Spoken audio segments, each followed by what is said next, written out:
اس نے محمود بدر کے ہاتھ پکڑنا چاہا۔ محمود بدر بولے، میاں تمہیں صاف پتا ہے مجھے یہ شعبہ ناپسند ہے، پھر بھی تم باز نہیں آتے، ہر دوسرے دن یہی بات کرنے بیٹھ جاتی ہو میرے سامنے۔ اس کا ہاتھ جھٹک کر وہ اپنی برہمی کا اظہار کرتے کھڑے ہوئے۔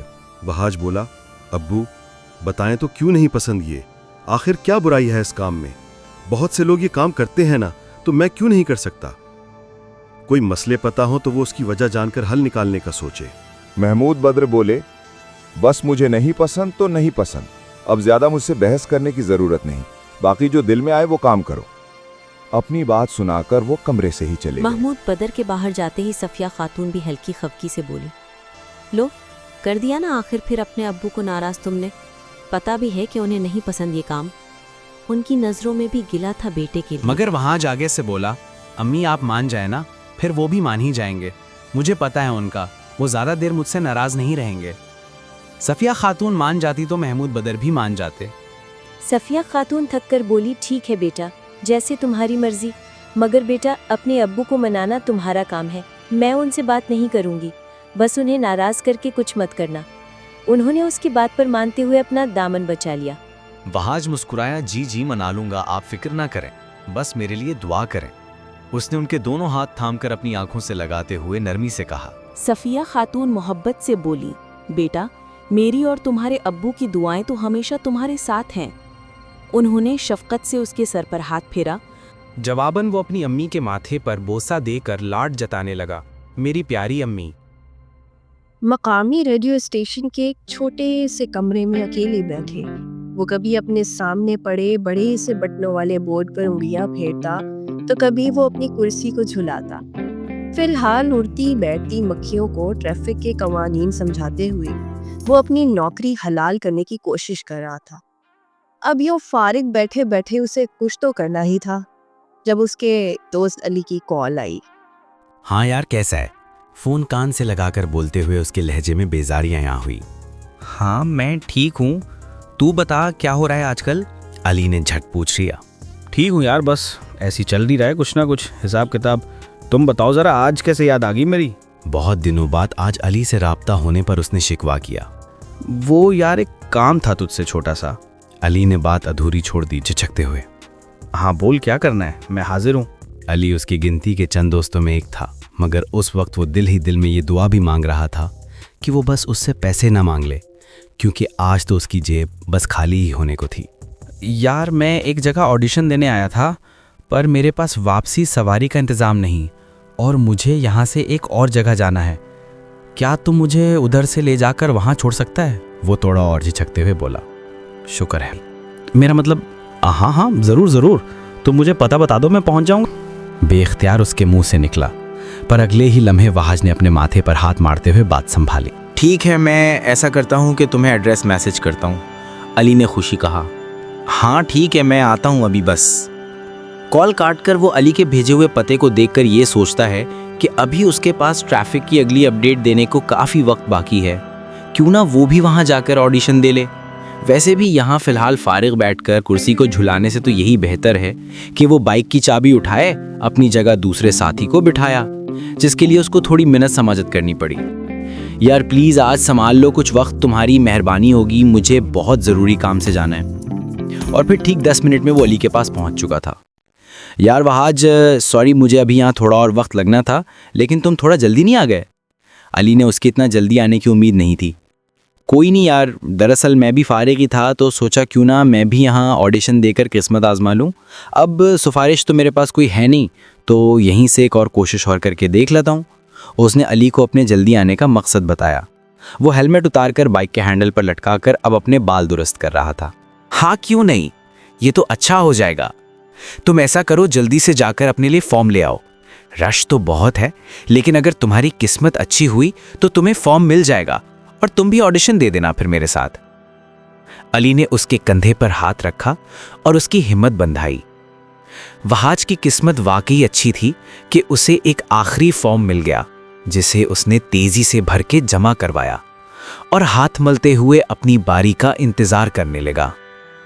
بالآخر اپنی باری آنے پر وہ گھبراتے ہوئے آڈیشن ہال میں داخل ہوا اور ماتھے پر آیا پسینہ صاف کرتا سامنے بیٹھے ججز کی میز کے سامنے آ کھڑا ہوا۔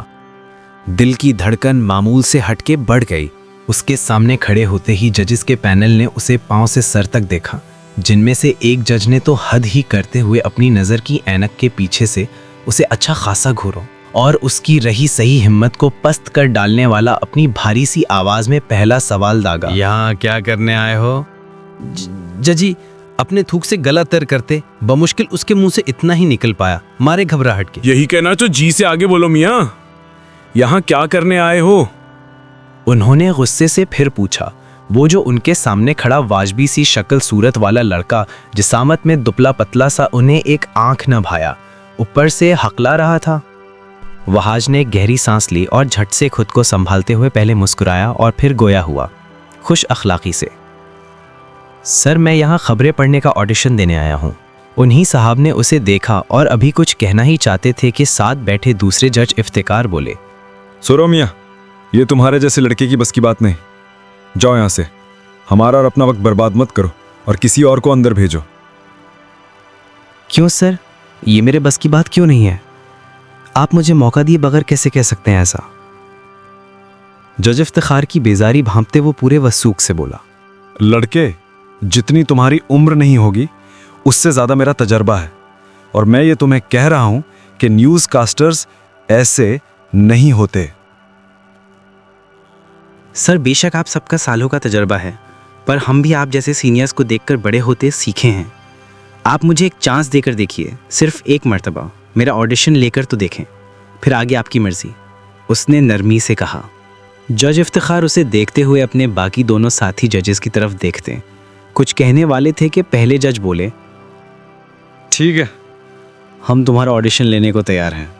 اس کا اعتماد دیکھ وہ ٹھٹک گئے تھے، حالانکہ اس سے پہلے بھی کچھ لڑکے آ چکے تھے، پر اس میں کوئی بات تو تھی۔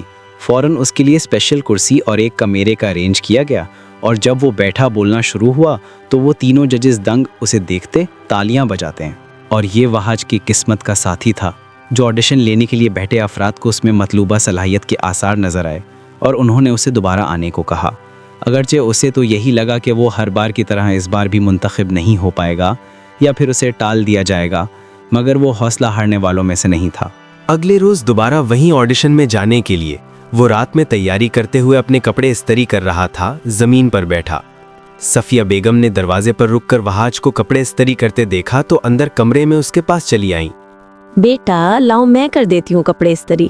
وہاج نے انہیں مسکرا کر دیکھتے ہوئے ان کی بات کاٹی، نہیں امی، میں کر لوں گا، بس آپ میرے حق میں دعا کریں آج۔